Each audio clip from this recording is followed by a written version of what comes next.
Sabi ko nga, kung sa labas, I am constructing buildings, apartments, houses for unbelievers, how much more para sa church na kung saan doon pa ako nagsisimba. I think it's not right na nakakagawa ako sa iba and yet hindi ko nagagawa yan para sa church.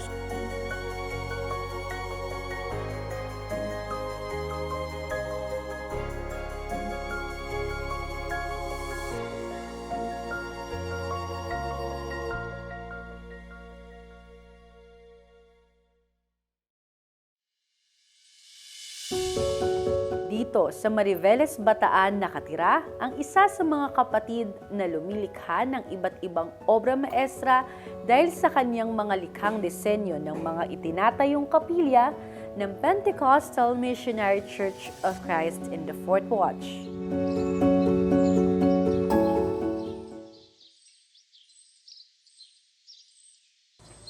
Hello po, Elder. Hello po, good morning. Mapagpalang umaga Good po. morning po, welcome po. Kasama po natin ngayon si Elder Leo Adriano at ito po ang kala namin resort, bahay niyo po pala. Biyaya po ng Ilan po Panginoon. kayong nakatira dito? Actually, 4 po, kaming mag-asawa at yung aming 2 anak po. Kaya sisilipin natin yung bahay ni Elder. At siya rin kayo po ang nag-design Gumawa po, yes po. at mismong nag-construct Yes po. ng kanilang tahanan. So, pasok po tayo sa loob. Sige po, welcome po.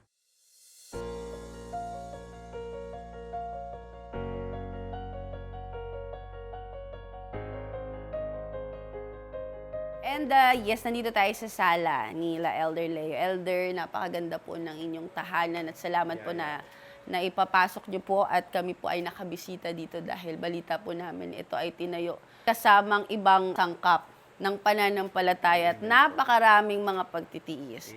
So pwede niyo po bang i-tour lang kasi nakita ko po itong mga picture. Sino po ang mga nagagawa po ng mga Ayan po, yung aking panganay na Kalalakihan. anak, si Lemuel. ito po si Kagagraduate niya lang po ng grade 10. Ayan po. Nakaano siya. Ayan po. Tapos yung aking bunso, si Lordy. Ayan po. Ito po si Lordy. Incoming po siya, grade 5. Po. Paano niyo po sila pinapalaki sa pamamagitan ng gabay ng salita ng Diyos? Ang biyaya ng Panginoon po sa amin dahil nga nung kami ni Elderly, nung kami ay mga youth pa, nakapaglilingkod na sa Panginoon. Praise the Lord. At bago kami napunta dito sa Maribeles, sa Cubao lokal kami, then may Kawayan and then dito. So, kaya malaking biyaya nung kami ay nakakilala sa Diyos. Ito rin yung itinuturo namin na siyang tinuro ng mga pastor namin. Yung makapaglingkod talaga sa Diyos. Kaya nung sila, nabiyayaan kami ng 2 anak, yan ang sinisikap din namin na maituro sa kanila na makapaglingkod. Kaya walang gawain ng Diyos na hindi namin sila kasama. Mapa midweek, sa devotion, at syempre sa worship, at kahit sa malalaking gawain ng camp tsaka ng convention. Kasama Talagang din po. kahit 1 week silang wala sa school, ipinagpapaalam namin sa eskwelahan. Praise God. Para po sa gawain. Amen. Ito pong bunso nyo, cadets pa po. Yes Nasa po. cadets department. While Nasa youth naman po. si Brother Lemuel, ano po ngayon ang mga dinidevelop nilang ministry sa church? Si Lemuel po, biyaya naman ng Diyos. Dati, ako yung nag-aaral sa sound system dahil dito po walang masyadong talaga pa maalam eh. Pero biyaya ng Diyos, nagkakaroon siya ng interest doon sa sound system. Kaya nung natuto siya, siya na ngayon Siya yung na nag-ooperate po. tuwing Wow. worship Ilan sa taon na sound po ba siya? system. Ano po, 15. 15, wow. Bata pa po, Opo, biyaya. 15 years old.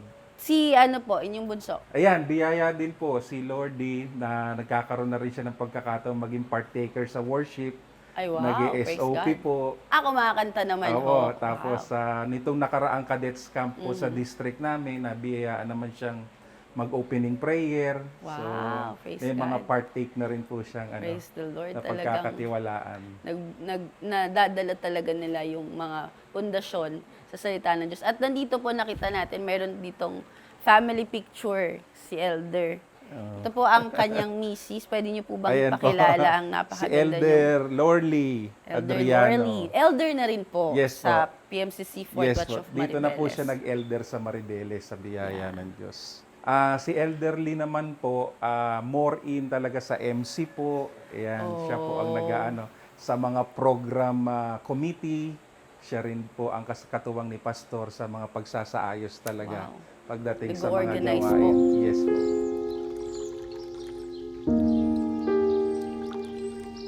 At nakita niyo po yung etong swimming pool area nila Elder Leo. At ito po ay hindi lang for relaxation ng family nila Elder.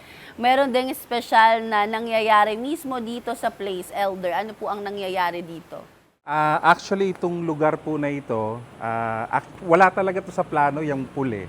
Ano po ito dati?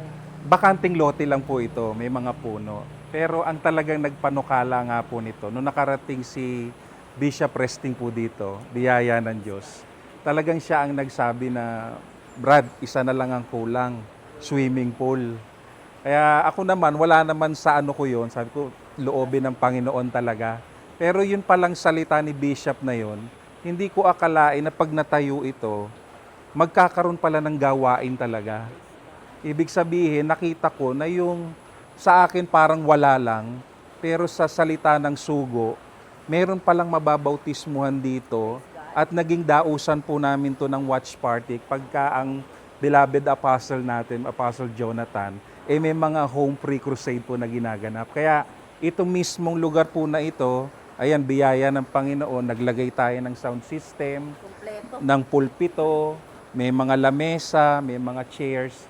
Kaya pagka watch party, dito po natin dinadala yung mga bisita. At dahil may pool na nga po, kahit mass baptism, nababautismuhan po natin kagad. Praise the Lord. Dahil ang layo po kasi ng bahay ninyo sa PMCC 4th Watch of Mariveles, Bataan, 30 to 40 minutes. Malayo po. So, ganun ka hands-on si Elder sa gawain.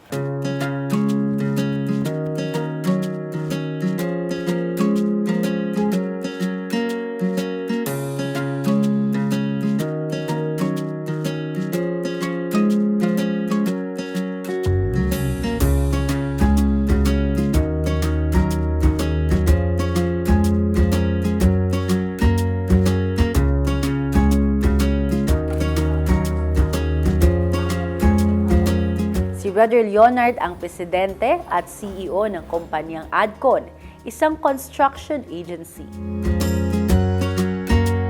We had two companies. Una, yung MMA Competent, which is family business po yan. About local agency. Nagde-deploy kami ng mga manpower na nire-require ng mga pabrika dito. Dahil nasa low na economic zone itong office namin. So, yan yung isang company that I'm handling. The second one is the Adcon, Adriano Construction. So primarily, yan po yung company that I own na siyang ginagamit ko rin for the construction business and at the same time nagagamit din on the ministry.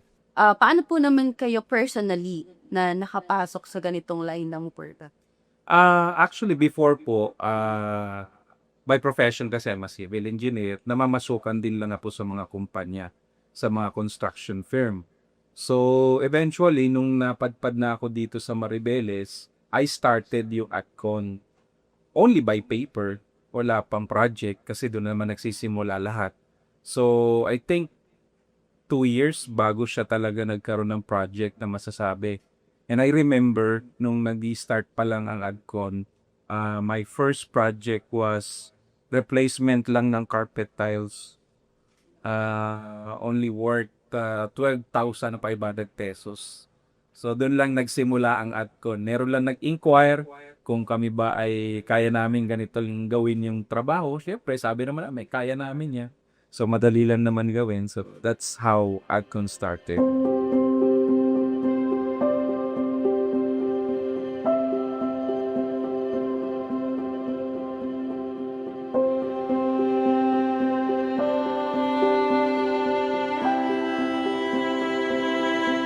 My name is Engineer Leonard Adriano, the CEO and the owner of Adriano Construction, or also known as Adcon. So primarily, ang Adcon po is a design and build construction firm We are building houses, apartments, buildings, industrial infrastructures, anything under the sun of the general construction po.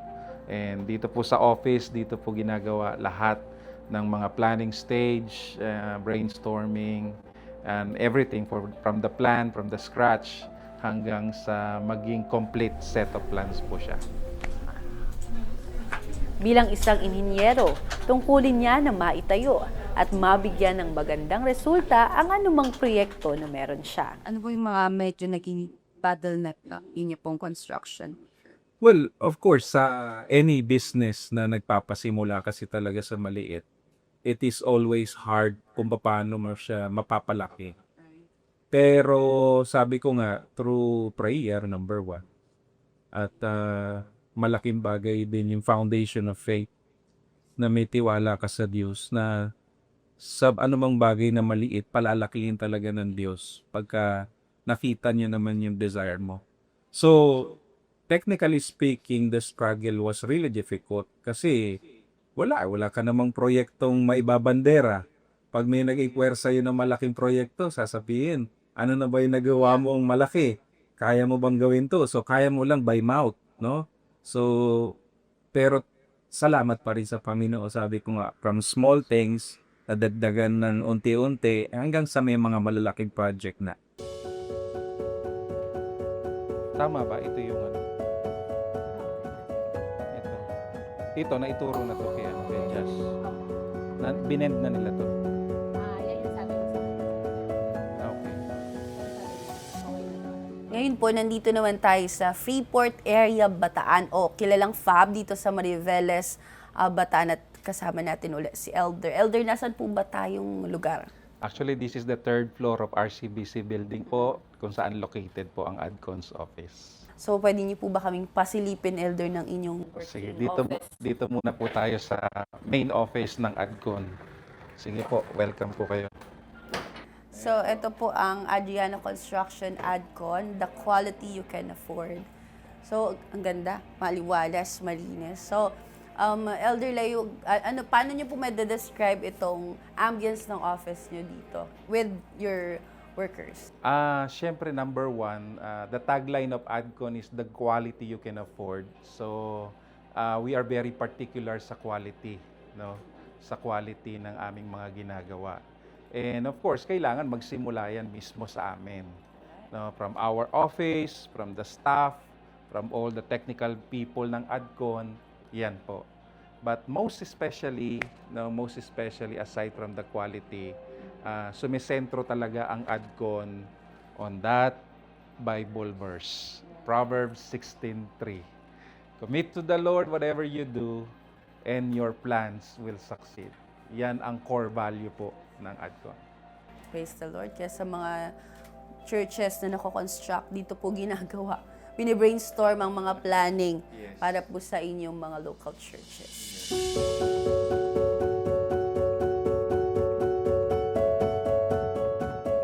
Ano na po yung pinakamalaki ninyong project? Pinakamalaki, I guess yung ngayon, meron akong ginagawa na 3-story commercial building sa Dinalupihan, Bataan. So, under construction pa rin siya. Ground floor pa lang kami. So, yan, medyo malaki siya because the first 2 floors is commercial and then on the top floor, which is 3rd floor, is a residential house. And before that, meron din akong ginawang 4-story commercial building sa Cavite naman yon in Rosario, near SM Rosario. So, I think so far yun ang malaking project. Grabe po, from Taas lang. tiles to ilang stories And of then building. multiple Tapos lahat po ng manpower, no? Kayo na rin po ang Yes. provider. Yes. Wow, best to So we provide everything, manpower, materials, equipment, everything. So yung mga client natin, kumbaga worry-free na sila. Bilang isang inhinyero, nakita ni Brother Leo ang malaking pangangailangan sa pagsasaayos ng mga bahay-sambahan. Kaya naman ginamit niya ang kanyang kaloob sa pagpapaganda ng mga kapilya ng PMCC Fort Watch. Grabe, biyaya po ng Panginoon. At isa pa po sa damdamin ninyo ay maka-help din po sa church construction. So, pwede niyo po bang i-share sa amin kung ano-ano na po ang mga na-design na construct ninyong mga churches? Actually, the first one, yung talagang dito is yung lokal namin sa Maribeles. Yan ang parang birth design and birth project ng ADCON as far as the church is concerned. So, kasi nung dumating nga po dito, bagamat may church na tayo dito, at nakita po nga yung kalagayan, no? At syempre yung ating mga pastor, ang damdamin yan talagang pagandahin, ayusin ang ating mga bahay-sambahan. At nung nakita ko yung palaki pangangailangan, yun yung sabi kong like a pioneering project for ADCON. Kasi sabi ko nga, kung sa labas, I am constructing buildings, apartments, houses for unbelievers, how much more para sa church na kung saan doon pa ako nagsisimba. So, kumbaga sa akin parang, I think it's not right na nakakagawa ako sa iba and yet hindi ko nagagawa yan para sa church. So, that is, everything started there. Kaya yung natayo yung Maribeles, ako naman, basta ang damdamin ko lang, ayusin, pagandahin, yun lang. And then all of a sudden, a lot of our pastors are reaching out to me na sabi nga, Elder Leo, baka naman po pwede magpagawa ng plano. Kasi under renovation kami sa ganito, may gagawin kaming ganito. So sa akin naman, syempre, damdamin nating tumulong sa mga pastor. Kaya, yun, dun, that is where everything started.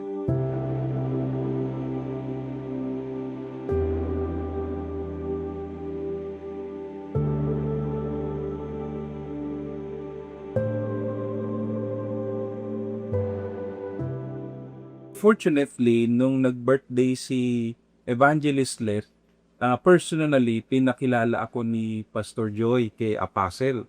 So ako nga parang hiyang-hiyang lumapit. So yun, tapos sinabi niya, no, talaga particularly na ito po si Elder Leo, siya po yung nag-design, nagpagawa ng kapilya natin sa Maribeles. So pinakita rin po yung mga pictures. So ako naman, deep inside, para kung bata na tuwan-tuwa kasi nakikita ko si Apostol na sabi niya, salamat kasi pinagagamit mo yung iyong talento. Alam mo, yung sabihan ka ng sugo ng ganun, parang sabi ko nga, very few words pero very uplifting Na sabi ko nga, karang hindi naman tayo karapat-dapat na umaga, sa akin pa rin, it was really a privilege talaga. Yeah.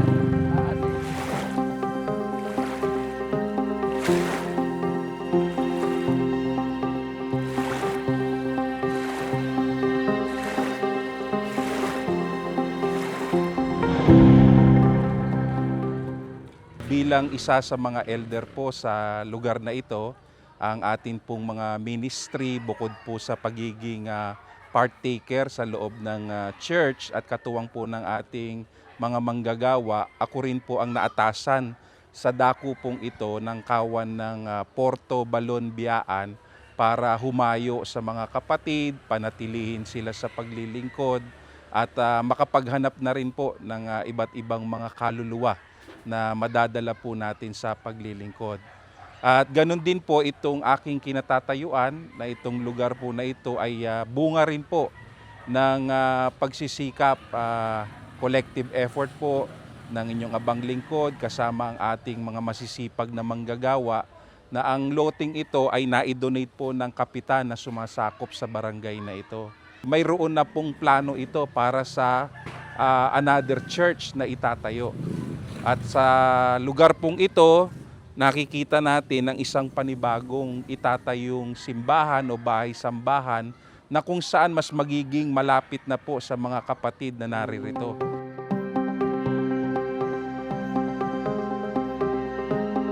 Salamat tayo sa Diyos, nagkaroon tayo uli ng pagkakataon para magtipon sa Bible study.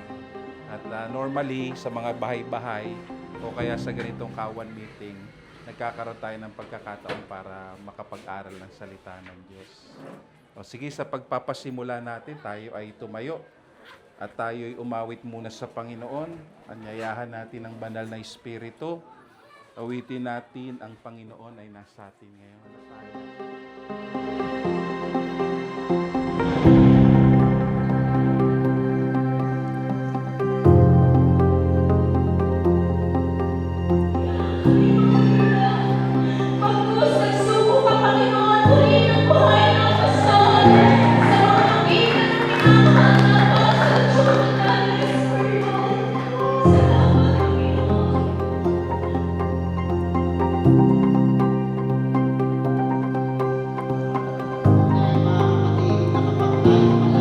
Ay nakakatulong sa gawain ng Diyos.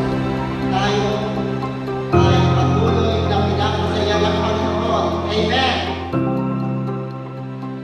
Meron na rin po tayong mga other renovation project, mga plans particularly na i-provide sa Palawan.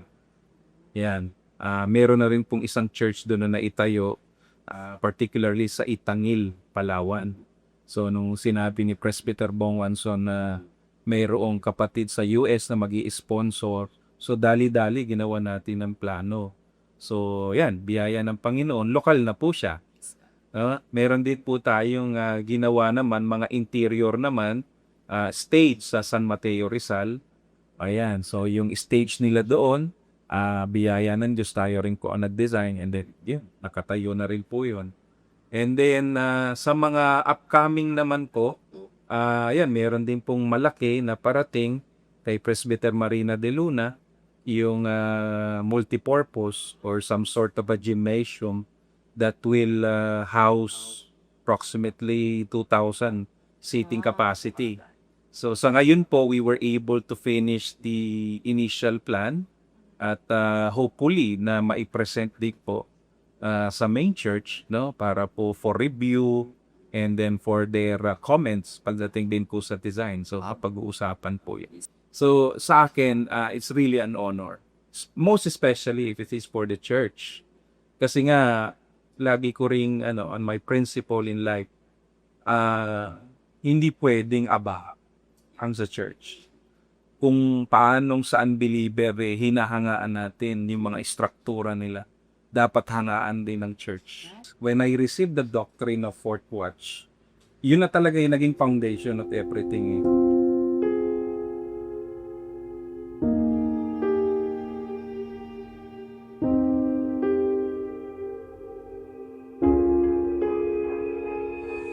Sa umpisa nga maliit ang aming bahay sambahan.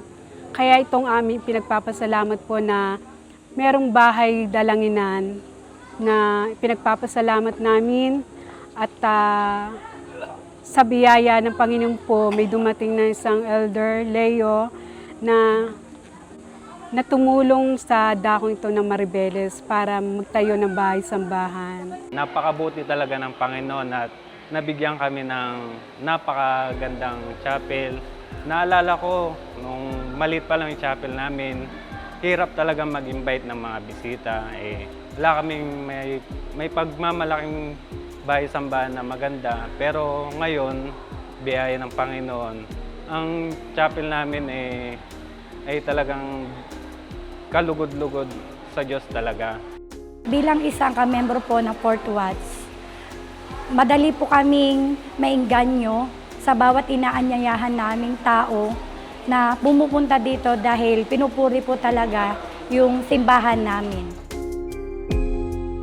Sa kanyang pagtatapat na makatulong sa pagsasaayos ng mga bahay-sambahan, ay dumating sa kanyang sambahayan ang mga di inaasahang pagpapala ng Diyos. Ano naman po ang mga blessings materially sa inyo at sa inyong family nung pinagtapatan niyo po yung pagtulong sa pagko-construct at pagde-design ng ating mga churches?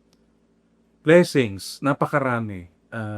To begin with, sabi ko nga, when I started ADCON, wala naman project. It's just a very small office space na tiles lang ang pinalitan. Yun lang ang pinagsimulan ng lahat. And then, nung nag-unti-unti na, of course, tithing is number one. Pag may income ka, you really need to give your tax. Yan naman ang turo sa atin. At yung biyaya ng Diyos sa akin, nakita ko rin talaga na they are really flowing literally. without even expecting it. Of course, we are praying naman na, Panginoon, ang damdamin ko patuloy na makatulong sa church. But pagka pala nakita talaga ng Diyos yung pagnanasa ng puso mo talaga, on a literal sense, na ikaw din mismo, you have a genuine desire, no? Sabi nga, walang kapaybabawan. Really, you and the Lord, no? Genuinely. Talagang ibibigay niya talaga. Ibibigay niya talaga. Na sabi ko nga, when I started yung ADCON, wala pa. And now, ito na.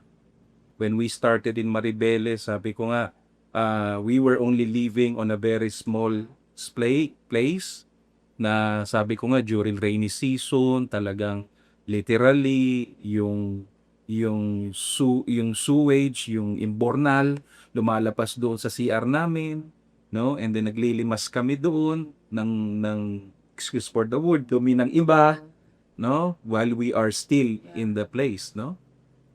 So siguro, nakita din ng Diyos yung aming kalagayan. And now, yun nga, meron na kami, nabiyayaan kami ng house and lot. Na dati, lupa lang. And then eventually, nakapag-construct ako ng bahay. Na sabi ko nga, napakatalino talaga ng Diyos. Bagamat hindi ko hihingi sa panalangin na ganito, pero mas higit pa talaga yung ibibigay niya.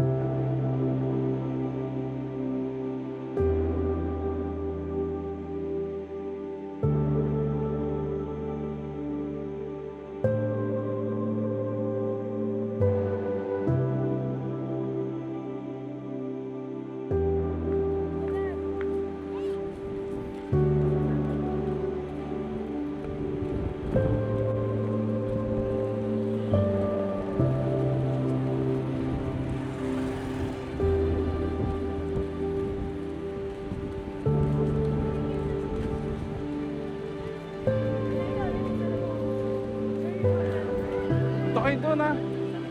Yan ang Sister Nika.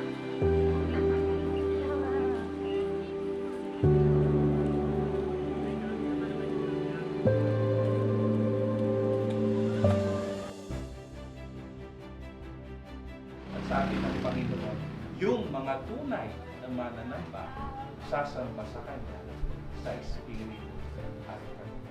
Talagang ang salita ng Diyos, ang connection mo sa Diyos, ay napaka-importante sa kahit anong walks of life. In any kinds of walks of life, even if it is just personal, or even if it is business, or anything, ang foundation pa rin is napaka-essential para magamit mo ito and you will become successful to it. So that's why I'm explaining to them, no? I'm always testifying to them na ang paglilingkod talaga sa Diyos ay napaka importante sa isang tao. And when you started to believe and when you started to know who is God, para siyang magiging plantilla mo na sa buhay mo, sa profesyon mo, sa personal mo. At ang isang sinisigurado ko, hindi ka maliligaw. Hindi maikakaila na ang tagumpay na tinatamasa ni Elder Leo sa kanyang propesyon ay bunga ng kanyang sipag, integridad at higit sa lahat ng kanyang patuloy na pagmamahal, paglilingkod at pagsuporta sa gawain ng Diyos. Tunay nga na kung ang bawat plano natin sa buhay ay ialay natin sa Diyos at unahin ang kanyang kalooban, siya ang magbibigay ng direksyon, karunungan at pagpapala sa ating mga gawain. Ako po ang inyong nakasama, Sister Charlene Daslate, at ito po ang Exploits of Faith.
Join us as we continue to spread the message of truth through Fourth Watch Media. Prayer Power. Fourth Watch News. Apostles' Take. Exploits of Faith. Oras ng Katotohanan Classics. Home Free Radio Philippines and USA. Hora de la Verdad. Sure Word Magazine. Life Radio Lucena. Life Radio Santiago. Wherever you are, we are with you, bringing the truth of God's Word and changing lives one broadcast at a time. Stay tuned, stay inspired, and always keep your eyes on Fourth Watch Media, evangelizing the lost, edifying the saints.